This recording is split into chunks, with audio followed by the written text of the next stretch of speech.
বিশেষ একটি দেশের স্বার্থেই পিলখানা হত্যাকাণ্ড, জড়িত শেখ হাসিনা, শেখ সেলিম, শেখ তাপস। অভিযোগ নিহত সেনা কর্মকর্তাদের স্বজনদের। বিডিআর বিদ্রোহ নিয়ে সেনাবাহিনীর তদন্ত রিপোর্ট প্রকাশের দাবি বিএনপির। ভারত বন্ধুত্বপূর্ণ সম্পর্ক চাইলে শেখ হাসিনাকে ফেরত পাঠাতে হবে বলেছেন মেজর হাফিজ। পরিবর্তিত বাংলাদেশ দেখতে নরেন্দ্র মোদীকে ঢাকায় আমন্ত্রণ ডক্টর ইউনূসের। অবাধ, সুষ্ঠু ও অংশগ্রহণমূলক নির্বাচনের প্রত্যয়। স্বাস্থ্যসেবার মান জনমুখী করতে বৈষম্য বিরোধী ছাত্র আন্দোলনের 90 দিনের আলটিমেটাম। আন্দোলনে আহতদের চিকিৎসা নিশ্চিতে সরকারকে আহ্বান। দেখছিলেন সংবাদ শিরোনাম, এবার বিস্তারিত। পিলখানা হত্যাযজ্ঞে তখনকার প্রধানমন্ত্রী শেখ হাসিনা, তার পরিবারের সদস্য ব্যারিস্টার ফজলিনুর তাপস ও শেখ সেলিম জড়িত। অভিযোগ করেছেন তৎকালীন বিডিআরের মহাপরিচালক মেজর জেনারেল শাকিল আহমেদের ছেলে রাকিন আহমেদ। বিশেষ একটি দেশের স্বার্থ রক্ষায় শেখ হাসিনা সেনা অফিসারদের হত্যা করেন বলে অভিযোগও করা হয়। দ্রুত সময়ে কমিশন গঠন করে নতুন করে তদন্ত এবং আগের তদন্তগুলোর রিপোর্ট প্রকাশের দাবি শহীদ পরিবারের সদস্যদের। শনিবার এক সংবাদ সম্মেলনে এসব কথা বলেন তারা। বিস্তারিত জিয়া খানের রিপোর্টে। 2009 সালের 25 ফেব্রুয়ারি তৎকালীন বিডিআর সদর দপ্তর পিলখানায় বিদ্রোহের নামে সেনাবাহিনীর 57 কর্মকর্তাকে নির্মমভাবে হত্যা করা হয়। সাথে 17 জন বেসামরিক ব্যক্তিকেও হত্যা করে খুনিরা। শনিবার বেলা 12টায় রাজধানীর মহাখালীতে এক সংবাদ সম্মেলনে শহীদ পরিবারের সদস্যরা দাবি করেন, পিলখানা হত্যাকাণ্ডের করা মামলার বিচারটি ছিল ত্রুটিপূর্ণ। এতদিন যে আমাদেরকে চাপ দিয়ে রাখা হয়েছিল, মুখ বন্ধ করে দেওয়ার, ভয় দেখানোর, সব রকমের বাধা থাকবে না। যে বিচারটা হয়েছে ওটাতে অনেক লুকোচুরি একটা ভাব ছিল। আমরা কিন্তু জানি নাই, কারণ আমরা জানি নাই।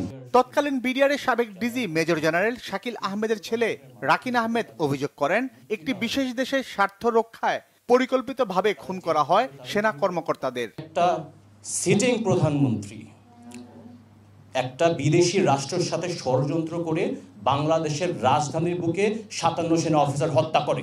এই 15 বছরের ট্রায়াল তদন্ত আমরা মানি না, কারণ প্রধান যে হত্যাকারীর যে নির্দেশ দিয়েছেন সে তখন ক্ষমতায়, গণভবনে, সংসদে। খুনি কি আর নিজের বিচার করবে? মুখ বন্ধ করে দেখতে হয়েছে কেমনে সে তদন্ত ম্যানিপুলেট করলো, ট্রায়াল ম্যানিপুলেট করলো, ডাল ভাতের কথা বললো, ওই কথা বললো, নীরবতা পালন করে সহ্য করতে হয়েছে। আসলে বলেই দিই, মরলে মরছে, ডাজন্ট ম্যাটার। এই হত্যাকাণ্ডের সাথে জড়িত শেখ হাসিনা, ফজলিনুর তাপস, শেখ সেলিম আর তাদের অনেক লোক আছে যাদের সাথে কমপ্লিসিট। আমি ক্ষমা চেয়ে নয়, বলে দিলাম, এটা সত্য। আর ওই নাটক সাজানো, এই রহস্যময় আমরা আর চাই না। ডাল ভাত কর্মসূচির নামে বিদ্রোহের খবরটি মিথ্যা বলেও দাবি করেন তারা। It's an international conspiracy. It had nothing to do with the Dal Bhat operation, যেটা তখন তারা ওইভাবে করে পোর্ট্রে করার জন্যই একটার পর একটা সিচুয়েশন ক্রিয়েট করেছে। 16 বছরের না বলা কথাগুলো জাতিকে জানাতে গণমাধ্যমকে অনুরোধ করেন শহীদ পরিবারের সদস্যরা। কেন এত বছর ধরে আমরা এখন পর্যন্ত সাধারণ জনগণ জানতেই পারে না যে ইনসিডেন্টটা কেন হয়েছে। শহীদ সেনা দিবস পালন করা 25 ফেব্রুয়ারি আমি নিজেই বলেছিলাম দেশ প্রধানকে, কিন্তু তখন আমি উত্তর পেয়েছিলাম যে আর কত শহীদ দিবস করব। শহীদদের স্মরণ সভায় বেশ কয়েকটি দাবি তুলে ধরা হয়। হাইকোর্ট ডিভিশনের রায় মোতাবেক 3 জন জজ যে ইনকোয়ারি কমিশনের কথা বলেছে, অবিলম্বে সেই ইনকোয়ারি কমিশন গঠন করতে হবে। এতে আমরা মনে করি যে পর্দার আড়ালে রয়ে যাওয়া ষড়যন্ত্রকারীদের নাম বেরিয়ে আসবে। প্রাণে বেঁচে যাওয়া এই সেনা কর্মকর্তা সেই বিভীষিকার কথা বলতে গিয়ে কান্নায় ভেঙে পড়েন। হাত উপরে তুলে আমি যে দিক দিয়ে ঢুকেছিলাম সেদিক দিয়ে টয়লেট থেকে বের করলো। বেরোয় আমি প্রথমেই ডান দিকে তাকালাম, কারণ আমি জানতাম যে দিদিকে ওই জায়গায় দিদির লাশটা পড়েছিল, যখন ওনাকে মারে ওখানে পড়েছিল। আমি তাকায় দেখলাম দিদির ডেড বডি ওখানেই পড়ে আছে। বাঁয়ে তাকায় দেখলাম যে আমার কয়েকজন পরিচিত ডেড বডি আমার সামনে, একদম আমি যেখানে দাঁড়ায় আছি তার নিচেই পড়ে আছে। ওখানে এসএসের ডেড বডি ছিল, মুশিয়রের ডেড বডি ছিল, আরও আমি যাদের ছিলি সব ওখানে পড়ে রয়েছে। পিলখানা হত্যাকাণ্ডের নির্দোষ কেউ যেন হয়রানি না হয় সে দাবিও জানান শহীদদের সন্তানেরা। এটা খুব পরিষ্কারভাবে এখন বোঝা যাচ্ছে। জিয়া খান, বাংলা ভিশন, ঢাকা। বিএনপি নেতারা বলেছেন, শেখ হাসিনা ইতিহাসের সবচেয়ে বড় ঘাতক। গণহত্যার দায়ে তার বিচার করতে হবে। ভারত বন্ধুত্বপূর্ণ সম্পর্ক চাইলে শেখ হাসিনাকে দেশে ফেরত পাঠাতে হবে। শেখ হাসিনার নামে থাকা ক্যান্টনমেন্টের নাম পরিবর্তনের দাবি জানান বিএনপি নেতারা। বলেন, বিডিআর বিদ্রোহের মামলা শেষ করতে দ্রুত আলাদা ট্রাইব্যুনাল গঠন করতে হবে। বিডিআর বিদ্রোহের সেনাবাহিনীর তদন্ত রিপোর্ট প্রকাশেরও দাবি জানান তারা। আরও জানাচ্ছেন জাহাঙ্গীর আকন্দ। ছাত্র জনতার গণহত্যার দায়ে শেখ হাসিনাকে দেশে ফিরিয়ে এনে বিচার এবং আওয়ামী লীগকে নিষিদ্ধের দাবিতে জাতীয় প্রেস ক্লাবে আলোচনা সভা করে জাতীয়তাবাদী মুক্তিযোদ্ধা দল। এতে বিএনপির স্থায়ী কমিটির সদস্য অবসরপ্রাপ্ত মেজর হাফিজউদ্দিন আহমদ বলেন, ছাত্র জনতাকে হত্যা এবং এতদিন যত গুম খুন হয়েছে এর সাথে জড়িতদের বিচার করতে হবে। আওয়ামী লীগ পুলিশকে পৃথিবীর নিকৃষ্ট বাহিনীতে পরিণত করেছে। পুলিশের মৃত্যুর জন্য শেখ হাসিনা দায়ী বলে মন্তব্য করেন তিনি। এত ক্ষমতাশালী সুইস ব্যাংকে এত টাকা, যার পিয়নের 400 কোটি টাকা আছে, তিনি একটা শাড়ি হাতে নিয়ে যেতে পারেনি, পরনের কাপড় নিয়ে বিদায় হয়েছে। ভারত সম্পর্কে বলতে চাই, আপনারা মুক্তিযুদ্ধে আমাদেরকে সাহায্য করেছেন, অনেক কৃতজ্ঞ, কিন্তু এই দেশকে প্রভু হওয়ার কোনো চেষ্টা করবেন না। শেখ হাসিনা ইতিহাসে সবচেয়ে বড় ঘাতক। এহেন অন্যায় অবিচার নাই, কত মায়ের মুখ খালি করেছে। আমরা এই সভা থেকে দাবি করবো তাকে বাংলাদেশে ফিরিয়ে এনে বিচার করতে হবে। তার পরিণতি হবে রোমানিয়ার চাউচেস্কুর মতো, তার পরিণতি হবে ইটালির মুসোলিনির মতো। এবং ভারতকে বলবো, যদি বন্ধুত্ব করতে চান তাকে বাংলাদেশে ফেরত পাঠান। তার বিরুদ্ধে হত্যা মামলা রুজু হয়েছে, আরো বহুত হবে। এদিকে দৈনিক আমার দেশ পত্রিকা খুলে দেয়া এবং সম্পাদক মাহমুদুর রহমানের উপর নির্যাতনকারীদের বিচারের দাবিতে জাতীয় প্রেস ক্লাবের সামনে সমাবেশ করে আমার দেশ পরিবার। এতে বিএনপির স্থায়ী কমিটির সদস্য অধ্যাপক ডক্টর AZM জাহিদ হোসেন বলেন, বিগত আওয়ামী লীগ সরকার 16 বছর ধরে গণমাধ্যমের কণ্ঠরোধ করেছে, কেড়ে নিয়েছিল বাক স্বাধীনতা। আমার দেশের মজলুম সম্পাদক মাহমুদুর রহমান এবং তার পরিবার, তার প্রতি যে মামলা এবং আমার দেশের সাংবাদিকদের বিরুদ্ধে মামলা, এগুলো দ্রুত প্রত্যাহার করে মাহমুদুর রহমানের স্বদেশ প্রত্যাবর্তন নিশ্চিত করা, সেই সাথে সাংবাদিক সহ সংবাদপত্র প্রকাশে যত ধরনের কলাকুশলীরা সংযুক্ত ছিলেন তাদের সবাইকে যথোপযুক্ত ক্ষতিপূরণ দিয়ে এই আমার দেশকে আবারও পুনঃপ্রকাশের ব্যবস্থা করতে হবে এবং সেটা রাষ্ট্রকেই করতে হবে। বিএনপি নেতারা বলেন, আওয়ামী লীগের কোনো কলঙ্ক যেন অন্তর্বর্তীকালীন সরকারের গায়ে না লাগে, সেজন্য সতর্ক থাকতে হবে। জাহাঙ্গীর আকন্দ, বাংলা ভিশন, ঢাকা। অন্তর্বর্তীকালীন সরকার বাংলাদেশে একটি অবাধ, সুষ্ঠু ও অংশগ্রহণমূলক নির্বাচনের পরিবেশ তৈরি করতে প্রতিশ্রুতিবদ্ধ, জানিয়েছেন প্রধান উপদেষ্টা ডক্টর মোহাম্মদ ইউনূস। তিনি বলেন, বর্তমান সরকারের প্রধান কাজ নির্বাচন ব্যবস্থা, বিচার বিভাগ, স্থানীয় সরকার, গণমাধ্যম, অর্থনীতি ও শিক্ষা ব্যবস্থার গুরুত্বপূর্ণ সংস্কার করা। এজন্য সংশ্লিষ্ট সবার সাথে আলোচনা করা হবে। শনিবার নয়াদিল্লিতে শুরু হওয়া এক সামিটে ভার্চুয়ালি অংশ নিয়ে বাংলাদেশের পরিবর্তন দেখতে ভারতের প্রধানমন্ত্রীকে আমন্ত্রণও জানান ডক্টর ইউনূস। রকনুজ্জামানের রিপোর্ট। শনিবার ভারতের রাজধানী দিল্লিতে আয়োজিত Third Voice of Global South সামিটের ভার্চুয়াল সম্মেলনে যোগ দেন অন্তর্বর্তীকালীন সরকারের প্রধান উপদেষ্টা ডক্টর মোহাম্মদ ইউনূস। আয়োজক দেশ ভারতের প্রধানমন্ত্রী নরেন্দ্র মোদী স্বাগত বক্তব্য রাখেন সম্মেলনে দেয়া বক্তব্যে অন্তর্বর্তীকালীন সরকারের প্রধান উপদেষ্টা ডক্টর মোহাম্মদ ইউনূস বর্তমান সরকারের অবাধ, সুষ্ঠু, অংশগ্রহণমূলক নির্বাচনের অঙ্গীকারের কথা জানান। Our young generation have impressed among the people of their aspirations for a revolutionary change, restoration of all institutions of the state to ensure democracy and human rights through a meaningful reform. Our government is committed to ensuring a transition to an inclusive and pluralistic democracy and create an environment in which free, fair and participatory elections can be held. এজন্য বিপ্লবী ছাত্র জনতার আকাঙ্ক্ষা অনুযায়ী নির্বাচন ব্যবস্থা সহ গুরুত্বপূর্ণ সংস্কারের কথা বিস্তারিত তুলে ধরেন তিনি। Our task is now to carry out vital reforms in our electoral system, judiciary, local government, media, economy and education.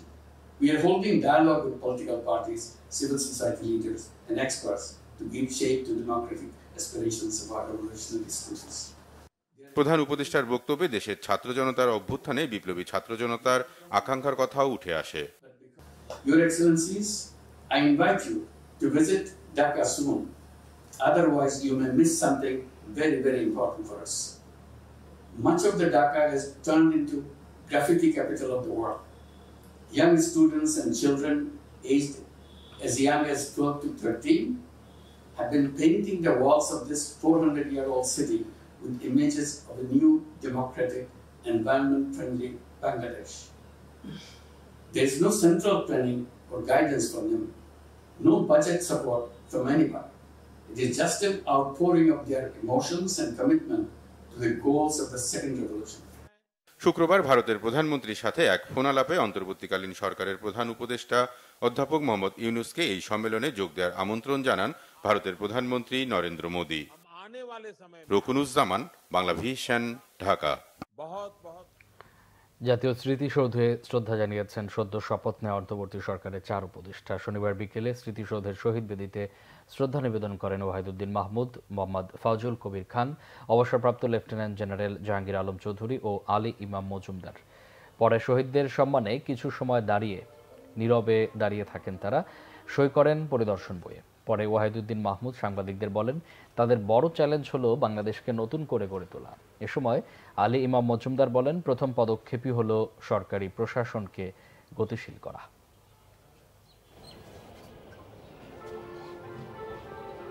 ছাত্ররা তো সবসময়ই 52 থেকে আরম্ভ করে সবসময়ই তো নতুন যুগের সূচনা করেছে কোনো না কোনো আন্দোলন দিয়ে। সবশেষে এবার যে ছাত্র আন্দোলন, এটা সবকিছুকে ছাড়িয়ে গেছে এবং সেজন্যই আমাদের বাংলাদেশকে পুনর্নির্মাণের বড় চ্যালেঞ্জ। আমাদের প্রথম পদক্ষেপ হচ্ছে সরকারের যে প্রশাসন যন্ত্র আছে এটাকে গতিশীল করা, যাতে জনগণের সেবা দিতে পারে, কল্যাণ করতে পারে, সেই জন্য চেষ্টা করা। মুক্তিযুদ্ধ বিষয়ক মন্ত্রণালয়ের উপদেষ্টা ফারুকী আজম বলেছেন, মুক্তিযুদ্ধ না করেও সনদ নিয়ে যারা মুক্তিযোদ্ধা সেজেছেন তাদের আইনের আওতায় এনে শাস্তি দেওয়া হবে। শনিবার সকালে চট্টগ্রামের কয়েকটি ক্ষতিগ্রস্ত থানা পরিদর্শন করেন মুক্তিযুদ্ধ বিষয়ক উপদেষ্টা ফারুকী আজম। এ সময় ক্ষতিগ্রস্ত থানাগুলোকে স্বাভাবিক অবস্থায় ফিরিয়ে আনতে স্থানীয়দের সহযোগিতা করার আহ্বান জানান তিনি। এর আগে উপদেষ্টা সার্কিট হাউজে প্রশাসনের কর্মকর্তাদের সাথে মত বিনিময় করেন। পরে সাংবাদিকদের সাথে আলাপকালে ভুয়া মুক্তিযোদ্ধা প্রসঙ্গে কথা বলেন এই উপদেষ্টা। মুক্তিযোদ্ধা নানান আঙ্গিকেই হয়েছে, নানানভাবে হয়েছে, সেই সমস্তগুলোকে আমরা যাচাই বাছাই করে যাদেরকে সত্যিকার পাবো তারা থাকবে, আর যাদেরকে পাবো না তারা চলে যেতে হবে। এবং প্রতারণার দায়ে তাদের অনেককে আমরা রাষ্ট্রের সাথে প্রতারণার জন্য তাদেরকে শাস্তিও পেতে। বৈষম্য বিরোধী আন্দোলনে চট্টগ্রামের ছাত্র নিহতের ঘটনায় সাবেক প্রধানমন্ত্রী শেখ হাসিনা ও সাবেক শিক্ষামন্ত্রী ব্যারিস্টার মহিবুল হাসান নওফেল সহ 34 জনের নাম উল্লেখ করে হত্যা মামলা হয়েছে। নগরীর চান্দগাঁও থানায় মামলাটি করেন নিহত তানভীর সিদ্দিকীর চাচা মোহাম্মদ পারভেজ। মামলায় সাবেক প্রধানমন্ত্রী শেখ হাসিনা ও সাবেক শিক্ষামন্ত্রী ব্যারিস্টার মহিবুল হাসান নওফেলকে হুকুমের আসামি করা হয়েছে। নিহত তানভীর আশেকান আউলিয়া ডিগ্রি কলেজের এইচএসসি পরীক্ষার্থী ছিলেন। 18 জুলাই নগরীর চান্দগাঁও থানায় বদ্দারহাটে বৈষম্য বিরোধী ছাত্র আন্দোলনের সময় আওয়ামী লীগ ও এর অঙ্গ সংগঠনের নেতাকর্মীদের সংঘর্ষে নিহত হন তিনি। এ মামলায় চট্টগ্রাম মহানগর আওয়ামী লীগ, যুবলীগ, ছাত্রলীগ ও চট্টগ্রাম সিটি কর্পোরেশনের 3 কাউন্সিলর সহ 34 জনের নাম উল্লেখ করা হয়েছে। অজ্ঞাত আসামি করা হয়েছে আরও 40 থেকে 50 জনকে। স্বাস্থ্য ব্যবস্থাপনা ও সেবার মান জনমুখী করতে 90 দিনের আলটিমেটাম দিয়েছেন বৈষম্য বিরোধী ছাত্র আন্দোলনের সমন্বয়করা। এছাড়া আন্দোলনে আহতদের চিকিৎসা নিশ্চিতেও সরকারের প্রতি আহ্বান জানিয়েছেন তারা। পাশাপাশি বেসরকারি হাসপাতালগুলোকে ওষুধ খরচ ছাড়া আন্দোলনে আহতদের চিকিৎসার খরচ ফেরত দেওয়ারও আহ্বান জানিয়েছেন শিক্ষার্থীরা। রিপোর্ট রিশাদ নাসরুল্লাহর। দেশের সরকারি বেসরকারি বিভিন্ন হাসপাতালে চিকিৎসা নিচ্ছেন বৈষম্য বিরোধী ছাত্র আন্দোলনে আহত শিক্ষার্থীরা। রাজধানীর বেশ কয়েকটি হাসপাতাল পরিদর্শন করে আন্দোলনের সমন্বয়করা জানান, অনেক ক্ষেত্রে আহতরা যথাযথ চিকিৎসা পাচ্ছেন না। তাদের সঠিক চিকিৎসা নিশ্চিতে তাগিদ দেন বৈষম্য বিরোধী ছাত্র আন্দোলনের সমন্বয়করা। রোগী জানে না ফ্রি দেওয়া হচ্ছে, রোগীকে বিভিন্নভাবে বোঝানো হচ্ছে এটা লাগবে এটা লাগবে। যে মধ্যস্বত্ব ভোগীরা এতদিন ধরে বাংলাদেশে এগুলো করেছে, অসৎভাবে টাকা ইনকাম করেছে, তাদেরকে আমরা হুঁশিয়ার করে দিতে চাই, প্রশাসনের সহযোগিতায় ফার্দার আমরা যদি কাউকে এরকম কোনো কাজের মধ্যে দেখি, তাদের বিরুদ্ধে চাকরিচ্যুত করা সহ যত ধরনের পদক্ষেপ নেওয়ার জন্য যত ধরনের ব্যবস্থা আমাদের পক্ষে নেওয়া দরকার, আমরা তার সবগুলোই নিব। পরে স্বাস্থ্য অধিদপ্তরের সাথে শিক্ষার্থীদের বৈঠকে চিকিৎসা ব্যয় সরকার বহন করবে বলে নিশ্চিত করা হয়। এ সময় বেসরকারি হাসপাতালে চিকিৎসা গ্রহণকারীদের অর্থ ফেরত দেওয়ার অনুরোধ জানানো হয়। আন্দোলনকারী যারা রয়েছে, ঢাকার হোক ঢাকার বাইরের হোক, সকলের এই চিকিৎসা ফিটি যেন মওকুফ করা হয়, কিংবা যদি সেখানে কোনো পেমেন্ট করা প্রয়োজন হয় সেটি যেন রাষ্ট্র সেই দায়িত্বটি নেয়। প্রাইভেট হসপিটালগুলোতে লাখ লাখ টাকা নিয়ে নেওয়া হয়েছে যাদের অলরেডি ডিসচার্জ করা হয়েছে। আমাদের আবেদন থাকবে অন্তর্বর্তীকালীন সরকারের কাছে কিংবা স্বাস্থ্য মন্ত্রণালয়ের দায়িত্বে যারা রয়েছেন তাদের কাছে, এই আন্দোলনকারী যারা রয়েছে, শুধু ছাত্র নয়, যে কোনো বয়সের হোক না কেন, তাদের যে বিলগুলো নেওয়া হয়েছে লক্ষ লক্ষ টাকা, এগুলো যেন প্রাইভেট হসপিটালগুলো ফেরত দিয়ে রিফান্ড করে তাদের যে ইমেজের একটি সংকট তৈরি হয়েছে সেই ইমেজটি ফিরিয়ে আনার ন্যূনতম যে চেষ্টাটি সেটি করে। যারা ইতিমধ্যে প্রাইভেটের টাকা দিয়ে দিয়েছেন তাদের টাকাটি রিফান্ড করা হবে এবং পরবর্তীতে প্রাইভেটে আর কোনো ধরনের চিকিৎসার টাকা লাগবে না। স্বাস্থ্য ব্যবস্থাপনা ও সেবার ক্ষেত্রে অনিয়মের অভিযোগ করে তা জনমুখী করতে অন্তর্বর্তীকালীন সরকারকে সময় বেঁধে দেন সমন্বয়করা। যদি রাজনৈতিক আধিপত্য না থাকে, যদি কোনো ধরনের পলিসি ম্যানিপুলেশন না থাকে, টেন্ডারবাজি বা মাফিয়াতান্ত্রিক যে প্রবণতা, স্বৈরতান্ত্রিক যে প্রবণতা সেটি যদি না থাকে, তাহলে 90 দিনের মধ্যে এই স্বাস্থ্য খাতকে ওনারা জনমুখী স্বাস্থ্য খাত হিসেবে আমাদেরকে উপহার দিতে পারবেন। আমরা ন্যাশনাল হেলথ অথরিটি করতে হবে, স্বাস্থ্য ইন্ডিপেন্ডেন্ট কমিশন করতে হবে, স্ট্র্যাটেজিক পারচেজ করতে হবে, যন্ত্রপাতি না কিনে সার্ভিস কিনতে হবে। প্রত্যেকটি হাসপাতালে একটি অভিযোগ বাক্স খোলা হয়েছে, যেটি লাল একটি অভিযোগ বাক্স থাকবে। যে কেউ যে কোনো হাসপাতালে, সেটি সরকারি হোক বেসরকারি হোক, প্রতারিত হলে পরে সেই অভিযোগ বক্সে অভিযোগ দান করবেন এবং 24/7 হেল্প ডেস্ক থাকবে। ডিরেক্টর, ডক্টর, নার্সেস অথবা কর্মচারী, আপনারা যদি দায়িত্ব পালন না করেন, মধ্যস্বত্বভোগীর কাছে আপনারা শরণাপন্ন হন, কোনো সরকারি হাসপাতালে যদি বাইরের থেকে কোনো পরীক্ষা নিরীক্ষা করা হয় অথবা কোনো রোগীকে বাইরের থেকে মেডিসিন কিনতে দেওয়া হয়, ছাত্র জনতা আপনাদেরকে ছাড়বে না। এ সময় সমন্বয়করা আরো জানান, দেশের অনেক জায়গায় আন্দোলনে আহতদের চিকিৎসার জন্য টাকা তোলার অভিযোগ পাওয়া গেছে। এর সাথে বৈষম্যবিরোধী ছাত্র আন্দোলনের কোনো সম্পর্ক নেই বলেও দাবি তাদের। Rishan Nasrullah, Bangla vision, Dhaka. Premier league ফুটবলের সেরা চারে থাকার লক্ষ্যে নতুন উদ্যমে আহ্বায়ক কমিটি গঠন করেছে ঐতিহ্যবাহী ক্লাব ব্রাদার্স ইউনিয়ন। 22 সদস্যের কমিটির দায়িত্বে ইঞ্জিনিয়ার ইশরাক হোসেন। গোপীবাগের ক্লাবটির সাবেক চেয়ারম্যান ও অন্যতম পৃষ্ঠপোষক মরহুম সাদেক হোসেন খোকার পুত্র ইশরাক হোসেন বলেন, তার উপর অর্পিত দায়িত্বে প্রধান চ্যালেঞ্জ ব্রাদার্সের গৌরবের ঐতিহ্য ফিরিয়ে আনা। তিনি আরও বলেন, গত 15 বছরে স্বেচ্ছাচারিতা আর স্বৈরশাসনে ক্ষতিগ্রস্ত হয়েছে এই ক্লাবটি, পড়েছে চরম দুর্দশায়। মানিক মাহমুদের রিপোর্ট। ব্রাদার্স ইউনিয়ন গোপীবাগের এই ক্লাবটির খ্যাতি ও সাফল্যের ইতিহাস বেশ দীর্ঘ। একসময় ঘরোয়া ফুটবলের তৃতীয় শক্তি হিসেবে পরিচিত ছিল ক্লাবটি। সর্বশেষ 2003-04 ও 2005 মৌসুমে টানা 2 বার প্রিমিয়ার লিগের শিরোপা জিতেছিল ব্রাদার্স। পরবর্তীতে বিগত সরকারের আমলে আর্থিক সংকট ও ক্লাব কর্মকর্তাদের ব্যর্থতায় অবনতির দিকে যেতে থাকে ক্লাবটি।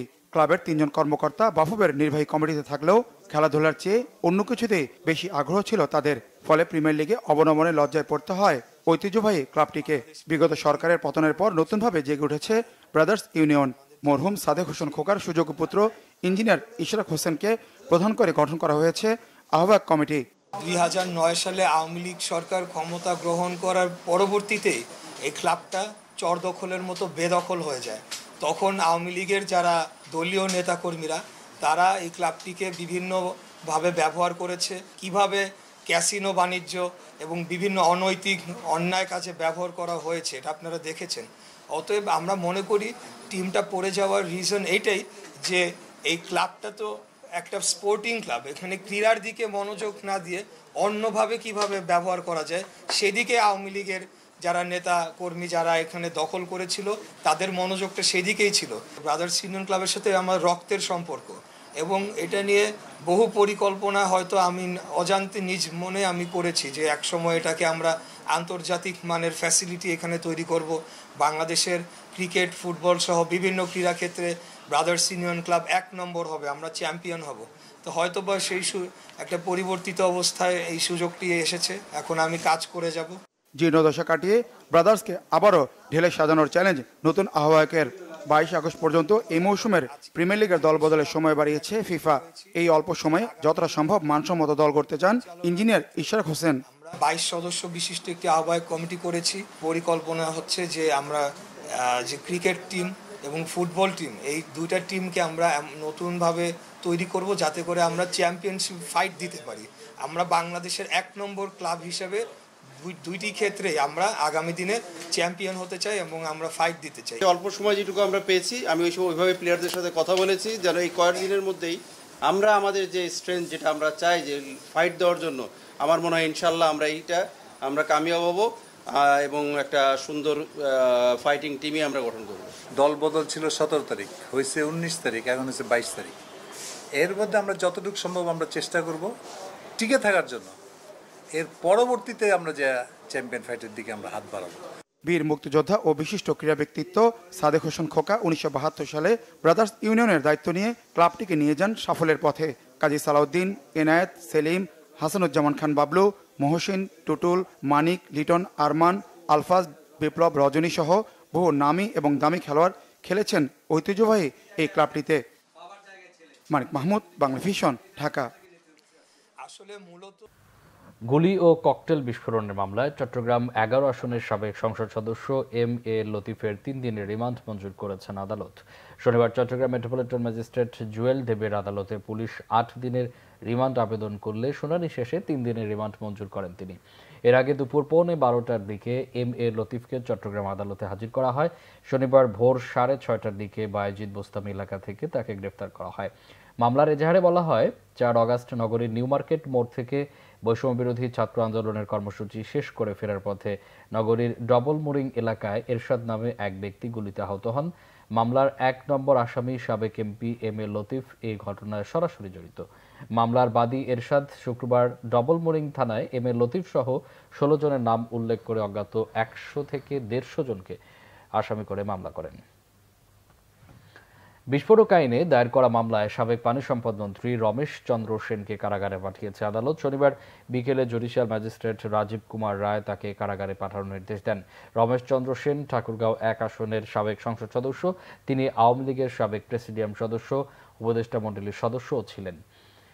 আদালতে মামলাটি করেন ঠাকুরগাঁয়ের হাজিপাড়া এলাকার রিপন ওরফে বাবু। পুলিশ জানায়, শুক্রবার রাতে সাদা পোশাকে পুলিশ রমেশ চন্দ্র সেনকে আটক করে। তিনি অসুস্থ থাকায় রিমান্ড চাওয়া হয়নি, পরে রিমান্ডের আবেদন করা হবে।